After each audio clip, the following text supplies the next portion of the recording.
샬롬, 우리 하나님께서 오늘도 저와 여러분들에게 은혜와 평안을 주시기를 축복합니다. 오늘 하나님께서 우리에게 주시는 말씀은 요한일서 제2장 1절에서 11절까지는 말씀입니다. 그리스도인 되었다라고 하는 것은 단순한 신분의 변화만이 아닙니다.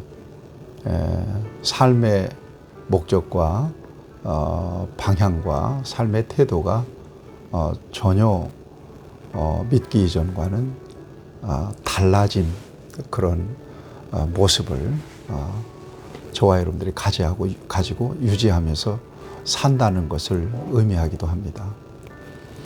그런 면에서 저와 여러분들의 삶을 한번 좀 진단해 볼 필요가 있습니다. 내가 예수 믿은 이후에 얼마나 변화되었는가, 말이 어떻게 달라졌는가, 행동이 어떻게 달라졌는가, 또 여러분들의 그 일상 속에서 소통과 관계가 어떻게 변했는가, 여러분들이 만나는 대상이 어떻게 또 달라졌는가, 여러분들이 하고 있는 일들에 대한 어떤 그 태도가 어떻게 달라졌는가 한번 좀 진단해 볼 필요가 있습니다. 왜냐하면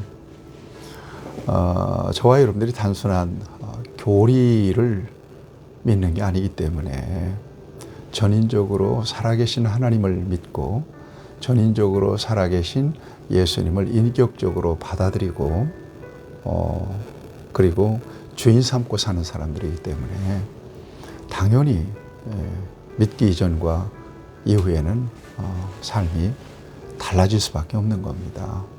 주인이 바뀌었으니까요. 그리고 앞에서도 언급했습니다마는 하나님 빛이십니다. 예수님 빛이십니다. 하나님과 예수님을 저와 여러분들이 모신 이후에는 빛의 자녀로서 분명한 정체성을 가지고 또 영향력을 가지고 사는 사람들 된 것이거든요. 그런 차원에서 어두움의 일을 멀리하는 거죠.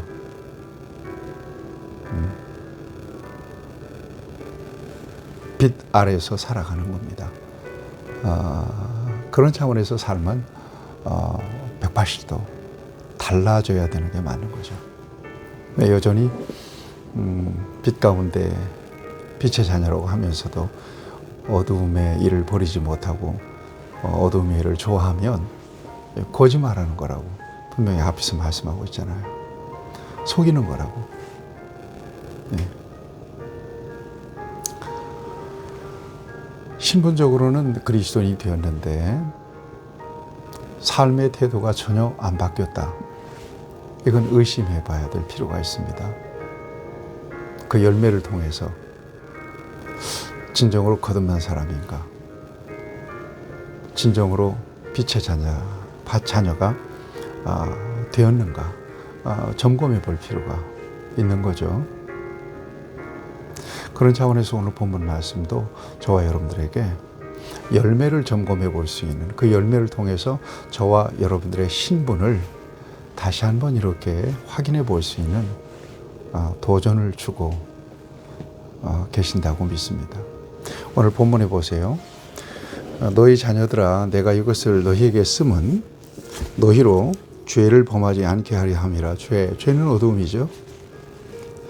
만일 누가 죄를 범하여도 아버지 앞에서 우리에게 대언자가 있으니 곧 의로우신 예수 그리스도라.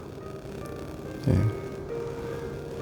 죄를 범하여도 저와 여러분들이 죄에 구속되고 매몰되는 것이 아니라 구원받은 저와 여러분들은 우리의 대언자 되시는 예수 그리스도를 통해서 앞에서 말씀했잖아요. 요한일서 1장 9절 만일 우리가 우리 죄를 자복하면 그는 미쁘시고 의로우사 우리 모든 죄를 사하시고 우리는 모든 불의에서 깨끗하게 하신다는 말씀이죠. 대언자가 있으니 곧 예수 그리스도다. 예수 그리스도를 통해서 그 죄의 문제가 해결되죠. 그는 우리 죄를 위한 화목제물이니 만일 우리만 위할 뿐 아니요 온 세상의 죄를 위함이라. 만민의 구주죠. 화목제물이라고 하는 것은 하나님과 죄로 인하여 원수되었던 관계를 회복하셨다. 화목하게 하셨다. 바로 그런 의미입니다. 화목제물이 되었다는 말은. 그러면서 3절 이하에 보면 계명에 대한 얘기를 계속하고 있습니다. 우리가 그의 계명을 지키면 이로써 우리가 그를 아는 줄 알 것이요. 그를 아노라 하고 그의 계명을 지키지 아니하는 자는 거짓말하는 자요 진리가 그 속에 있지 아니하되. 이 계명은 어떤 계명을 의미하는 걸까요? 전반적으로는 하나님께서 주신 계명을 의미하죠. 십계명을 중심으로 해서 구약의 율법을 의미하기도 하잖아요. 근데 그 모든 율법은 누구를 통해서 완성되죠?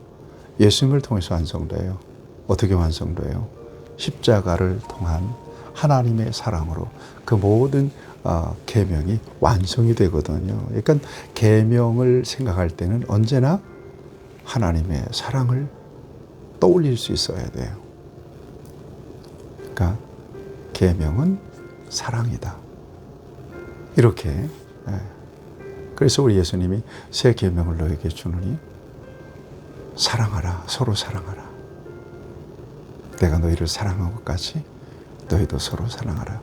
너희가 서로 사랑하면 이로써 너희가 내 제자인 줄 알리라. 요한복음에서 분명히 말씀하시잖아요.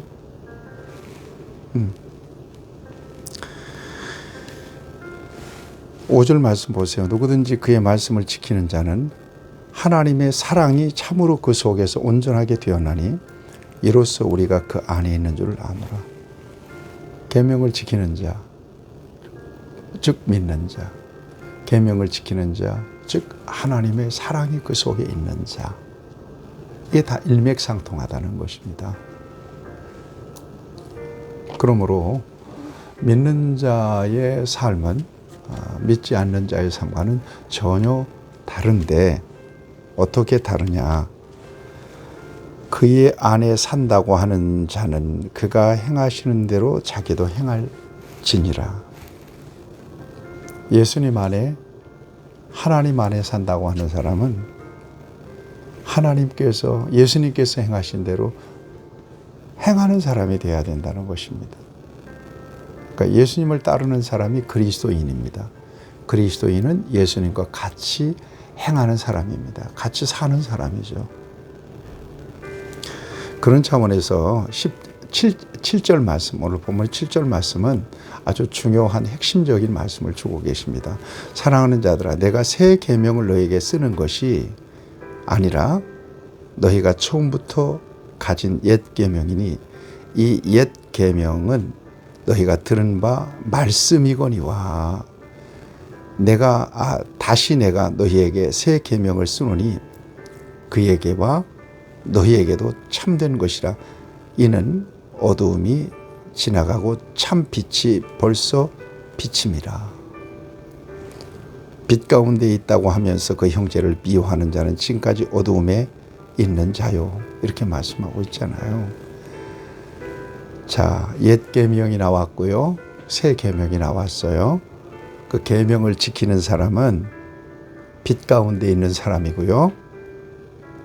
빛 가운데 있다고 하는 사람은 형제를 형제를 사랑하는 사람이라는 거죠.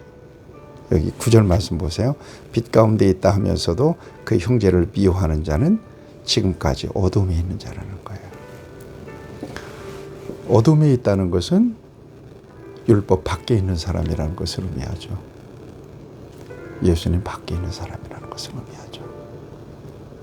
그러니까 율법 안에, 예수님 안에, 빛 안에 있는 사람임을 증명할 수 있는 하나의 열매가 뭐냐? 10절 말씀입니다. 그의 형제를 사랑하는 자는 빛 가운데 거하여 자기 속에 거리낌이 없으나 그의 형제를 미워하는 자는 어두움에 있고 또 어두움에 행하며 갈 곳을 알지 못하나니 이는 그 어둠이 그의 눈을 멀게 하였음이니라. 이렇게 말씀하십니다. 사랑이 있다는 거예요. 관건은. 여전히 형제를 미워하면 그는 여전히 어두움에 있는 사람이라는 겁니다. 계명 밖에 있는 사람이라는 거예요. 빛 되신 예수님 밖에 있는 사람이라는 겁니다.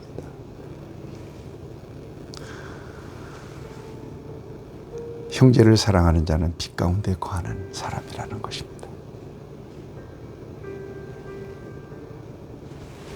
열매가 중요한데요. 그리스도인으로서 분명한 정체성을 확인할 수 있는 단 하나의 열매, 단 하나의 바로미터가 있다면 그것은 사랑인 것을 이 성경은 우리에게 말씀하고 있습니다.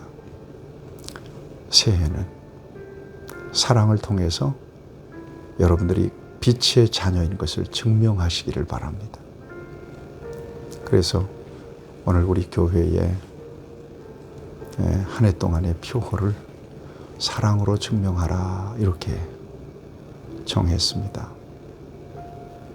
여러분, 빛의 자녀예요. 빛의 자녀의 열매 가운데 가장 중요한 열매는 사랑이라고 하는 것을 잊지 마시고 사랑 안에 거하시기를 축복합니다. 빛의 자녀로 승리하는 저와 여러분들이 되기를 축복합니다. 하나님 아버지, 빛의 자녀로서 아름다운 사랑의 열매를 나타내게 하여 주시고 2026년 새해에 어우러졌던 모든 관계들이 회복되고 하나님 주시는 참된 평강을 예수님 안에서 누리는 하나님의 자녀들이 되게 해 주시옵소서. 예수님의 이름으로 기도하옵나이다. 아멘. 여러분 축복합니다.